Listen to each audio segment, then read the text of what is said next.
Hello students, this is Pavitra. Welcome back to my channel Chemistry with Pavi. So இந்த வீடியோவில் நம்ம எந்த chapter பார்க்க போகிறோம் அப்படின்னு பார்த்தீங்கன்னா ESS environmental science and sustainability.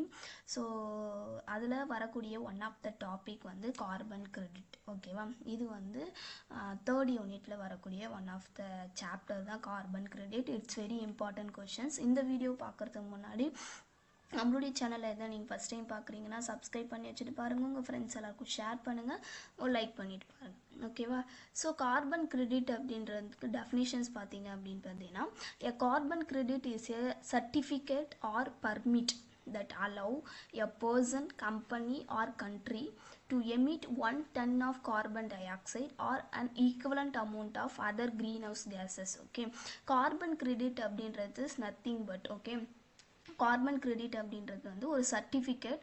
அப்படி இல்லை அப்படின்னு பார்த்தீங்கன்னா பர்மிட். ஓகேவா, அலோவ் பண்ணுவாங்க, பர்மிட் கொடுப்பாங்க. ஓகேவா, எதுக்கு அப்படின்னு பார்த்தீங்கன்னா ஒரு கம்பெனி இருக்குது அப்படின்னு பார்த்தீங்கன்னா அந்த கம்பெனிக்கோ இல்லை ஒரு கண்ட்ரிக்கோ, ஓகேவா, ஸோ அங்கே வந்து எமிட் ஆகக்கூடிய அந்த கார்பன் டை ஆக்சைடு வந்து 1 டன்னு தான் எமிட் ஆகணும். அதுக்கு மேலே வந்து எமிட் ஆச்சு அப்படின்னு பார்த்தீங்கன்னா அவங்க என்ன பண்ணிடுவாங்க அப்படின்னு பார்த்தீங்கன்னா ஃபைன் போட்டுருவாங்க. ஓகேவா, 1 டன்னுக்கு மேலே எமிட் ஆகக்கூடாது. லிமிட் அப்படின்னு பார்க்கும்போது 1 டன்னுக்குள்ளே இல்லை 1 டன் கார்பன் டை ஆக்சைடு மட்டும்தான் எமிட் ஆகணும்.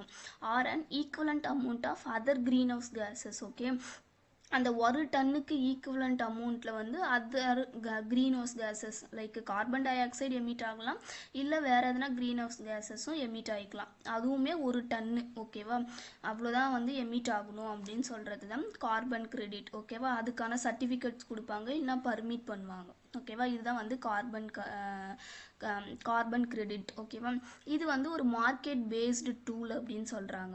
ஓகேவா, designed to control and reduce green house gases. எதுக்காக வந்து இதை வந்து டிசைன் பண்ணியிருக்காங்க அப்படின்னு பார்த்தீங்கன்னா க்ரீன் ஹவுஸ் கேஸஸ் உடைய எமிஷன்ஸை வந்து ரெடியூஸ் பண்ணுறதுக்காக இல்லை கண்ட்ரோல் பண்ணுறதுக்காக வந்து இந்த கார்பன் கிரெடிட் என்ன பண்ணியிருக்காங்க அப்படின்னு பார்த்தீங்கன்னா இன்ட்ரடியூஸ் பண்ணியிருக்காங்க. ஓகேவா, இதனுடைய கான்செப்ட் பார்த்தீங்க அப்படின்னு பார்த்தீங்கன்னா பேஸ்ட் அப்பான் பொல்யூட்டர் பே, அப்படி இல்லைன்னா கேப் அண்ட் ட்ரேட் பிரின்சிபலை யூஸ் பண்ணி தான் இதனுடைய கான்செப்ட் வந்து இருக்குது. ஓகேவா, ஸோ நான் வந்து ஃபர்தராக சொல்கிறேன். ஓகேவா, பொல்யூட்டர் பேனா என்ன, கேப் அண்ட் ட்ரேட்னா என்னன்னு சொல்கிறேன். ஓகேவா, the idea is to limit green house gas emissions. Okay, இந்த ஐடியா வந்து எதுக்காக ஃபஸ்ட்டு எடுத்துகிட்டு வந்தாங்க அப்படின்னு பார்த்தீங்கன்னா க்ரீன் ஹவுஸ் கேஸ் எமிஷனை வந்து லிமிட்டட், அது ரெடியூஸ் பண்ணுறதுக்காக எடுத்துகிட்டு வந்தது தான் இந்த கார்பன் கிரெடிட் கான்செப்ட். ஓகேவா, கேப் அப்படின்றது என்னது அப்படின்னு பார்த்தீங்கன்னா maximum allowable limit of emissions. Okay, for companies or countries. Okay, maximum. Okay, எப்படி சொல்கிறது, கவர்மெண்ட்டு அப்படி இல்லைன்னா அத்தாரிட்டிஸ் வந்து என்ன பண்ணியிருப்பாங்க அப்படின்னு பார்த்தீங்கன்னா மேக்ஸிமம் வந்து லிமிட்டை வந்து எமிட் ஆகக்கூடிய அந்த லிமிட்டை வந்து அலோவ் பண்ணுவாங்க கம்பெனிஸ் இல்லைன்னா கண்ட்ரீஸ்க்காக. ஓகேவா, இது வந்து கேப் அப்படின்னு சொல்லுவாங்க. ட்ரேட் அப்படின்றது வந்து லைக் என்ன சொல்கிறது அப்படின்னு பார்த்தீங்கன்னா இது வந்து சேல் பண்ணக்கூடியது. ஓகேவா, மீதி இருக்கிறத வந்து இன்னொரு கம்பெனிக்கோ கண்ட்ரிக்கோ சேல் பண்ணக்கூடியது தான் வந்து ட்ரேட் அப்படின்னு சொல்லுவாங்க. எக்ஸாம்பிள் பார்த்தீங்கன்னா இப்போ ஒரு கம்பெனி இருக்குது அப்படின்னு பார்த்தீங்கன்னா ஒரு 100 டன்னு வந்து கார்பன் டை ஆக்சைடை எமிட் பண்ணுறதுக்கான பர்மிட்டை வாங்கி வச்சுருக்காங்க அப்படின்னு நல்லா புரிஞ்சுக்கோங்க. ஒரு கம்பெனி இருக்குது, அவங்க வந்து 100 டன்னு கார்பன் டை ஆக்சைடை வந்து எமிட் பண்ணுறதுக்கான ஒரு பர்மிட் வந்து வாங்கி வச்சிருக்காங்க ஒரு கம்பெனி. பட் அவங்களால வந்து 80 டன்னா தான் அந்த க்ரீன் ஹவுஸ் கேஸோ இல்லை கார்பன் டை ஆக்சைடோ வந்து எமிட் பண்ணுறாங்க. மீதி 20 டன்னை எமிட் பண்ணக்கூடிய பர்மிஷன் வந்து அவங்கக்கிட்ட இருக்குது. பட் அவங்கக்கிட்ட 80 டன்னு தான் பண்ணிட்டாங்க, அவங்கக்கிட்ட இருந்ததை எமிட் பண்ணுறாங்க, ரிலீஸ் பண்ணுறாங்க. பேலன்ஸ் 20 டன்னுக்கான இது இருக்குது அப்படின்னு பார்த்தீங்கன்னா, ஸோ 20 டன்னுக்கு இருக்குது அப்படின்னு பார்த்தீங்கன்னா அதை என்ன பண்ணுவாங்கன்னா இன்னொரு கம்பெனிக்கு சேல் பண்ணிடுவாங்க. இன்னொரு கம்பெனி வந்து 120 டன்னை எமிட் பண்ணக்கூடியதுக்கான பர்மிட் வாங்கி வச்சுருக்காங்க அப்படின்னா அப்போது ஆல்ரெடி அவங்ககிட்ட 100 இருக்கும், இவங்க 20 டன் ஆஃப் கார்பன் டை ஆக்சைடுக்கான பர்மிட்டை அவங்களுக்கு சேல் பண்ணிடுவாங்க. இதுதான் வந்து ட்ரேட் அப்படின்னு சொல்கிறது எக்ஸாம்பிளுக்கு. ஓகேவா? ஸோ புரிஞ்சிருக்கும்னு நினைக்கிறேன். டைப்ஸ் ஆஃப் கார்பன் கிரெடிட் அப்படின்னு பார்க்கும்போது சிஇஆர் கிரெடிட்ஸ் அப்படின்னு சர்டிஃபைடு எமிஷன் ரிடக்ஷன்ஸ் அப்படின்னு சொல்லுவாங்க. ஓகேவா? இது எதுக்கு கீழே வந்து இது வந்து ஜெனரேட் ஆகும் அப்படின்னு பார்த்தீங்கன்னா கயோட்டோ புரோட்டோகால் அப்படின்னு சொல்லுவாங்க. Clean development mechanism of the Kyoto protocol. Kyoto புரோட்டோகாலுடைய க்ளீன் டெவலப்மெண்ட் மெக்கானிசம்ஸ்னு ஒன்று இருக்கும், அவங்க ஃபாலோ பண்ணுறது. அதுக்கு கீழே வந்து ஜெனரேட் ஆகக்கூடியது தான் இது. ஓகேவா? இது அப்படின்னா என்ன அப்படின்னு பார்த்தீங்கன்னா 1 ton of carbon dioxide reduction. ஓகேவா? Represent 1 ton of carbon dioxide reduction from project in developing country. ஓகேவா? ஒரு டெவலப்பிங் கண்ட்ரிஸ் உடைய ப்ராஜெக்ட்லேருந்து 1 ton of carbon dioxide வந்து ரெப்ரசன்ட் பண்ணுறது தான் இந்த சிஇஆர் அப்படின்றது. எக்ஸாம்பிள் வந்து ரினவபிள் எனர்ஜி ப்ராஜெக்ட் எடுத்து பண்ணுவாங்க, மீத்தேன் கேப்சர் ப்ராஜெக்ட் எடுத்து பண்ணுவாங்க, எனர்ஜி எஃபிஷியன்சி ப்ரோக்ராம்ஸ் எல்லாம் எடுத்து பண்ணுவாங்க. தென் விசியூ அப்படின்றது வெரிஃபைடு கார்பன் யூனிட்ஸ் அப்படின்னு சொல்லுவாங்க. ஓகேவா? இப்படின்னா என்னன்னா voluntary carbon markets for verified emission reduction project. ஓகேவா? இப்போ எமிட் ஆகக்கூடிய அந்த கார்பன் டை ஆக்சைடு இருக்குல்ல, அந்த ப்ராஜெக்ட் எல்லாம் எடுத்து பண்ணக்கூடிய இதுவெல்லாம் இருப்பாங்க, அவங்கெல்லாம் வந்து வாலண்டரி கார்பன் மார்க்கெட்ஸ் அப்படின்னு சொல்லுவாங்க. ஓகேவா? Not monetary but used by companies and individual to offset carbon footprint.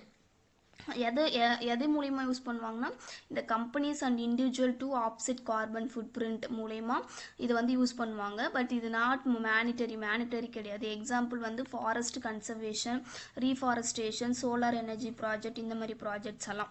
Then advantage carbon கிரெடிட்டோடைய அட்வான்டேஜ் அப்படின்னு பார்க்கும்போது financial incentives for industries and countries or reduce green house gas emissions. Okay, financial incentives provide பண்ணுறதுக்காக provide பண்ணுது.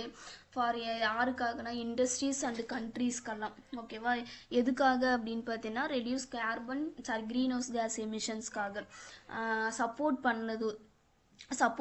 Project like wind, solar, biomass and reforestations, இந்த மாதிரி ப்ராஜெக்டுக்கெல்லாம் வந்து இந்த carbon credit வந்து சப்போர்ட்டிவாக இருக்குது அப்படின்னு சொல்கிறாங்க. And then earning surplus credits can sell them the carbon. இப்போ நம்ம பார்த்தோம்ல, சேல் பண்ணுறதுக்கு இவ்வளோ amount carbon dioxide emit பண்ணிட்டோம் அப்படின்னு பார்த்தீங்கன்னா இவ்வளோ அமௌண்ட் பேலன்ஸ் இருக்குது, அதுக்கான பர்மிஷன் நம்மக்கிட்ட இருக்குன்னா அதை நம்ம இன்னொரு கம்பெனிக்கோ இல்லை இன்னொரு கண்ட்ரிக்கோ விற்கக்கூடிய இது பண்ணிக்கிறதுக்கான இதுவும் வந்து நம்மக்கிட்ட இருக்குது, ப்ராஃபிட்டு அப்படின்றத. ஓகேவா? ஸோ இதெல்லாம் வந்து அட்வான்டேஜ் அப்படின்னு சொல்கிறாங்க. டிஸ்அட்வான்டேஜ் அப்படின்னு பார்க்கும்போது some companies may buy credits instead of actually reducing emissions, delaying real actions. Okay, so சில கம்பெனிஸ் என்ன பண்ணுது அப்படின்னு பார்த்தீங்கன்னா கிரெடிட்டை வந்து பை பண்ணுறாங்க, but actually reducing emissions, delaying real actions. Okay, கொஞ்சம் பை பண்ணிவிட்டு பட் அது ரியல் ஆக்ஷன்ஸ் அப்படின்னு பார்க்கும்போது டிலேயும் பண்ணுறாங்க அப்படின்னு சொல்கிறாங்க. ஓகேவா? So difficult to actually measure emission reduction specially in forestry project. ஓகேவா?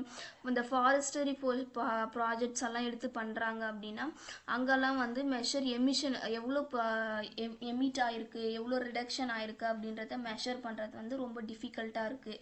ஸோ இதெல்லாம் வந்து ரொம்ப டிஸ்அட்வான்டேஜாக ஃபீல் பண்ணுறாங்க. And then carbon credit system mainly targeted global CO2 but may not reduce local air pollutants. ஓகேவா? கார்பன் கிரெடிட்ஸ் வந்து mainly யாரை target பண்ணுவாங்கன்னா global CO2 carbon tie ஆக்சைடை தான். பட் லோக்கலில் இருக்கிற அந்த பொல்யூட்டன்ஸ் வந்து ரெடியூஸ் பண்ணுறதுக்கான இது வந்து பண்ண மாட்டாங்கன்றது ஒன் ஆஃப் தி டிஸ்அட்வான்டேஜ். ஓகேவா? ஸோ இதுதான் என்னது அப்படின்னு பார்த்தீங்கன்னா கார்பன் கிரெடிட்டுடைய நோட்ஸ். ஓகேவா? தேங்க்யூ. இந்த வீடியோ உங்களுக்கு புரிஞ்சிருக்கும்னு நினைக்கிறேன். புரிஞ்சிச்சுன்னா சப்ஸ்கிரைப் பண்ணி வச்சுட்டு பாருங்கள். Thank you. Have a nice day.